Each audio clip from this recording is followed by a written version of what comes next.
Today we move on to case 4, electrolysis of dilute copper 2 sulfate solution using carbon electrode. Again, we start from first step. Let's list out all the cations and anions exist in the electrolyte. Okay, so in this case, again, we have the solvent water, which will dissociate to form H plus and OH minus for us. And then we have copper 2 sulfate as the solute. So it will give us copper 2 ion and also sulfate ion. And for question 2 and 3, there's no halide ion with high concentration, and also we use carbon electrode, which is the inner electrode, so we can simply skip step 2 and step 3. Then we can move on to step 4. Let's consider which ion would preferentially discharge at each electrode. First of all, as a positive electrode, anions would be attracted. So in this case, we have sulfate ion attracted to the positive electrode, and also hydroxide ion attracted to the positive electrode. And then on the negative electrode, we have all the cations that are attracted to here. So H plus hydrogen ion, also copper 2 ion will be attracted to the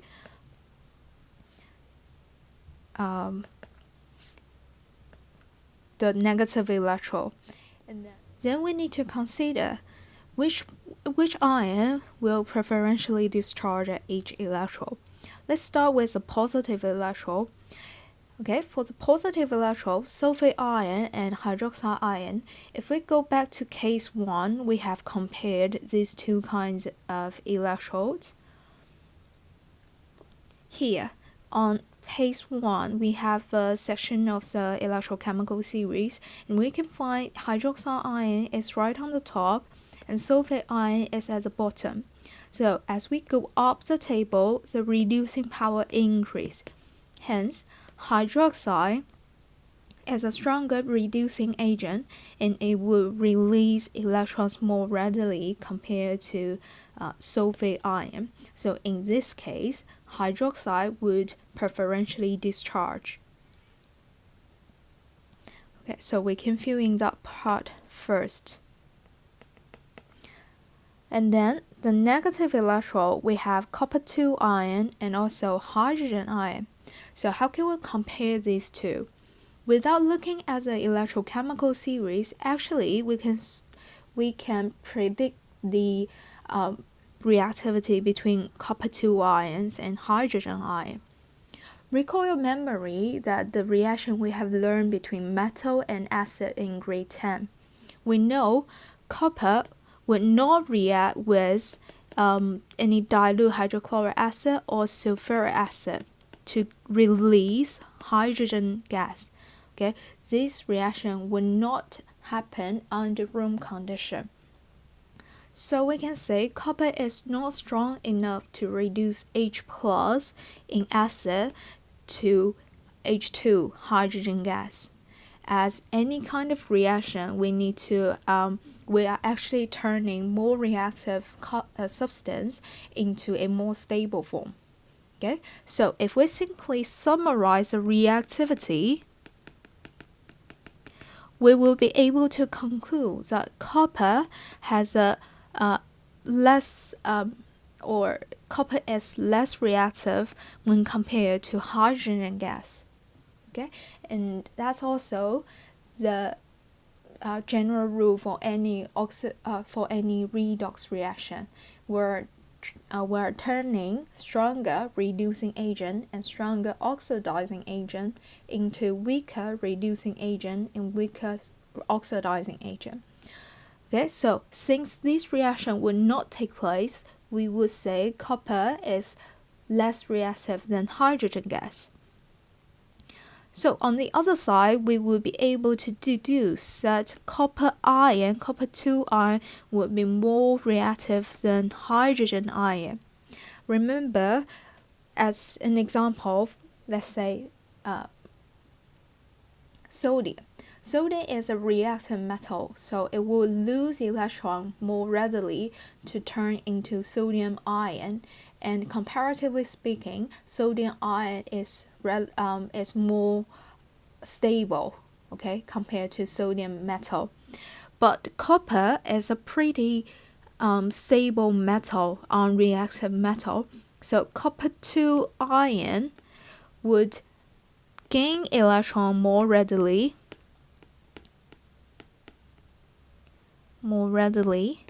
to turn back into copper metal. Okay, copper metal is a more stable form, and it prefers to stay as copper metal, not copper 2 ion. So hence we can conclude that copper 2 ion has a higher reactivity than hydrogen ion. So copper 2 ion would preferentially discharge at the negative electron, and we can also check our conclusion by looking at their position on the electrochemical series. And you can find the complete electrochemical series from your Unit 20 notes. On here, okay, you can find that we have copper 2 ion here, and we also have hydrogen ion here. And as we go down the table, we have stronger oxidizing agent. So copper 2 ion is a stronger oxidizing agent than hydrogen ion. Hence, it would be preferentially discharged as a negative electron. Okay, so let's go back to the page and using the information that we have got on the right hand side to fill in the left hand side. So as we start with a positive electron. Okay, positive electron, we have hydroxide ion, which is preferentially discharged, okay, to form oxygen gas. Okay, as hydroxide ion is a stronger reducing agent than sulfate ion. And the half equation, again, if you don't know how to balance this, please refer to lesson 1 video for detail. And it will give us oxygen gas and then water, and also release electrons. Because it loses electron, it undergoes oxidation, and so we call it the anode. And then as a negative electron, we have copper 2 ion, which is preferentially discharged to form copper metal, as copper 2 plus is a stronger oxidizing agent than hydrogen ion. In the half equation, we have copper 2 ion turn into copper. Okay, and then we add electron to balance the charge. Finally, the state symbol. And because it gains electron, it undergoes reduction, hence we say it's the cathode. And then we can combine the two half equation, and then we will be able to get the overall equation. Okay, remember, as the negative electron, the half equation only gains 2 electrons, but on the positive electron, it loses 4 electrons. So in order to balance this, we need to multiply 2 for the half equation as a negative electron, and then add it up so that we can get the overall equation. So we will have 2 copper ion plus 4 hydroxide ion, and then it will give us 2 copper atom, the metal, and then oxygen gas, and then 2 water molecule. Okay, so now we've finished filling the equations. Now using the equation, we can deduce what are we going to observe at each electrode? Okay, let's fill in the bottom half first. What are we going to observe near each electrode? Okay, as a negative electrode, okay, as you can see, as a negative electrode, which is connected to here, negative electrode, copper 2 ion is used up, and hence it would produce copper metal. And copper metal, which you should remember, it has a reddish brown color.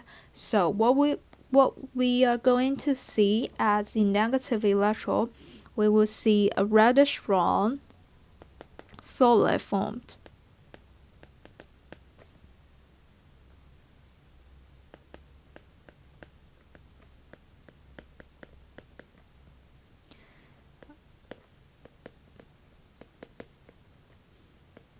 On the surface of the negative electrode.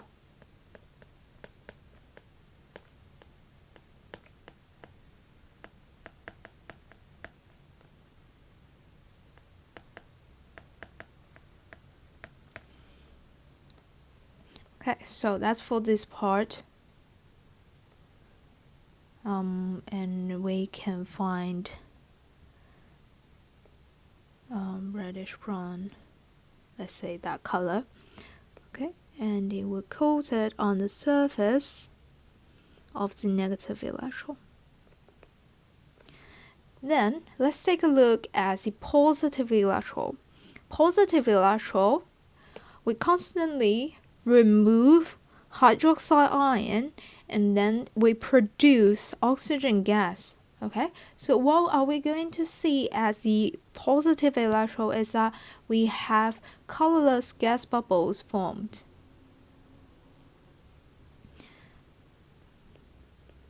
Around the positive electrode, colorless gas bubble. Okay, so we can write that part.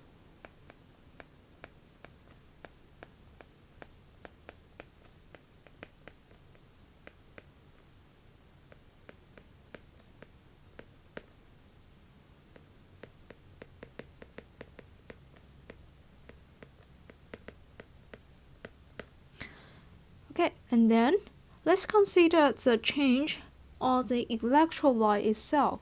So now let's take a look at the overall equation here. In the overall equation, we used two types of ions, copper 2 ion and hydroxide ion. Okay, so the first change we will be able to see is that when we used a lot of hydroxide ion, then we would left with a lot of hydrogen ion. So the pH would change. So the first change we should draw down is that the electrolyte becomes acidic as hydroxide ion is discharged.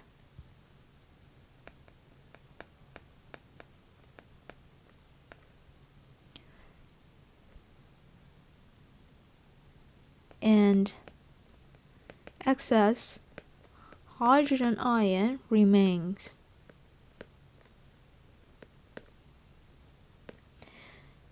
And eventually, since there will be no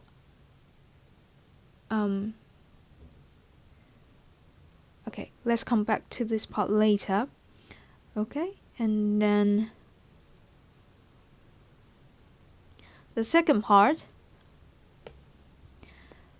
we're constantly removing copper 2 ions from the solution, and copper 2 ion is a colored ion, it got the blue color.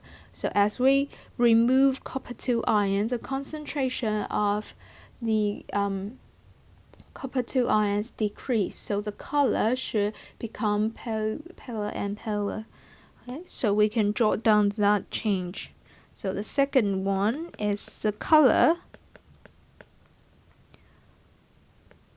of the solution will eventually disappear, or we can say decolorize.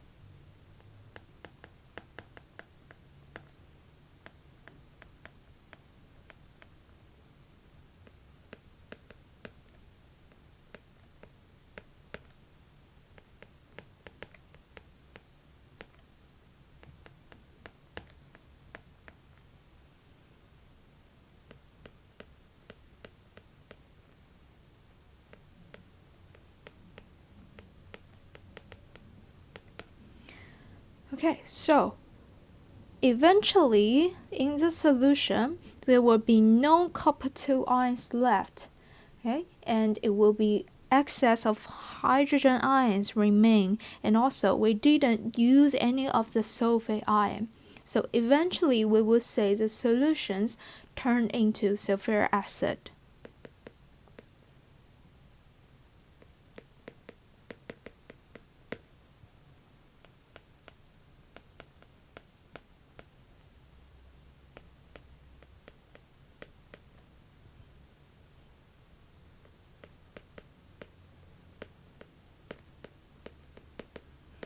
You can also write it as a separate observation number 3. That's also okay. Okay, so that's the analysis for case 4. Now let's move on to the last case, case 5, which you need to study in this unit. Okay, case 5, we got to do electrolysis of dilute copper 2 sulfate solution using copper electrode.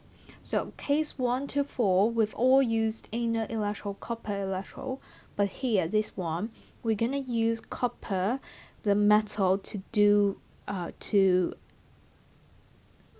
use metal as the electrode to do electrolysis. Let's follow the 4 steps. First one, cation and anions in the electrolyte. Again, dissociation of water produce hydrogen ion and hydroxide ion. And then we have copper 2 sulfate in the solution. It will produce copper 2 ion and then sulfate ion. For step 2, there's no halide ion with high concentration, so simply skip step 2. Step 3, okay, so here we need to consider the nature of the electrode. If we use copper electrode, they are inner electrode, so it would not take place in the reaction. However, in this case, we have copper, and copper is a metal, hence it can involved in some reactions, so we need to think carefully when we analyze which ion or which substance going to be discharged at each electrode. So let's write yes for this one, and then we will go into detail later. And then question 4. Let's consider what are the ions that would be attracted to positive electron and negative electron. Again, positive electrons, anions will be attracted, so that would be sulfate ion, hydroxide ion. And on the negative electron, cations will be attracted, which are copper 2 ions and hydrogen ion. So, as a negative electrode, in case 4, we have compared that copper 2 ions is a stronger oxidizing agent, so it will be preferentially discharged as a positive electrode. The detail, please refer to the first half of the video. And then, take a look at the positive electrode. In the previous case, we have compared the reducing ability of sulfate ion and hydroxide ion, and we said hydroxide ion is a stronger reducing agent than sulfate ion. Is that the case in this situation? Let's double check on an electrochemical series. So on this table, again, we can find hydroxide ion here on the right hand side, and then we can also find copper here on the right hand side. So copper has a higher position than hydroxide ion, and as we go up the table, the reducing ability increase. So we will say copper is a stronger reducing agent than hydroxide ion.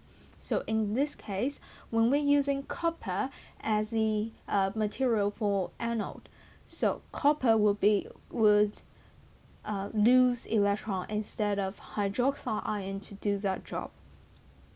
Okay, so if we go back to case 5 here, okay, it will be none of the above, but the copper electrode itself. Okay, now let's use the information to fill in the left-hand side. At the negative electrode, copper 2 ion is preferentially discharged to form copper, as copper 2 ion is a stronger oxidizing agent than hydrogen ion. Okay, the equation, copper 2 ion become copper, and then we add electron to balance it, and then finally the state symbol. Okay, so it gained electron, so it's the cathode. As a positive electrode, we have, remember we said copper would preferentially discharge, so it will lose electron more readily and then form copper 2 plus. Okay, and the reason for that is copper is a stronger reducing agent than both hydroxide ion and also sulfate ion. And the half equation would be copper turned into copper 2 ion. Okay, and then release 2 electron, state symbol. And because it loses electron, that's the anode. So, in this case, if we add the two half equation, we will find out that nothing left, all cancelled out. So for this case, we will not be able to write the overall equation. And because it's so special, so the changes on the electrolyte is that the overall equation, the overall concentration of copper 2 ion remain the same. And actually, there's no observable, there's no change in color of the electrolyte. Okay. So we should be able to summarize that the overall concentration of copper 2 ion remain the same, hence there's no color change.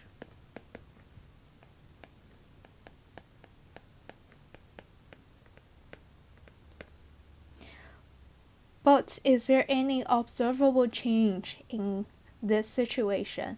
The answer is yes. Okay, let's take a look at what's going to happening at each electrode. So on the negative electrode, we are using copper 2 ion and it turned into copper. So we will be able to see the reddish brown solid coated on the negative electrode.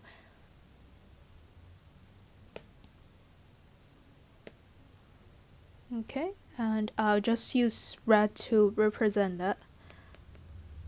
So reddish brown solid coated on the negative electrodes. And then as the positive electrode, we're constantly using the copper electrode and turn it into copper 2 ion, so that the size of the electrode would decrease. Okay, so it would become smaller and smaller because the copper electrode have turned into copper 2 ion in the solution. Okay, so please write that down, and there is a diagram showing what's going to be observed over time for this case. So you will be able to see the size of copper anode decreases as copper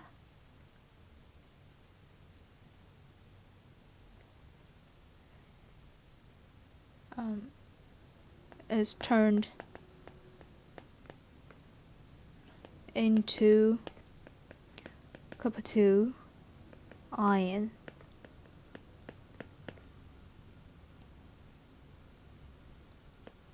Oops.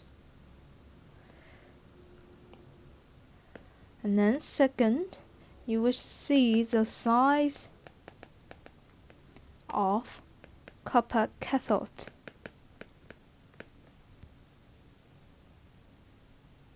Okay, which is a negative electrode increase as copper 2 ions are discharged to form copper, okay, which is a reddish brown solid coated on the electrode.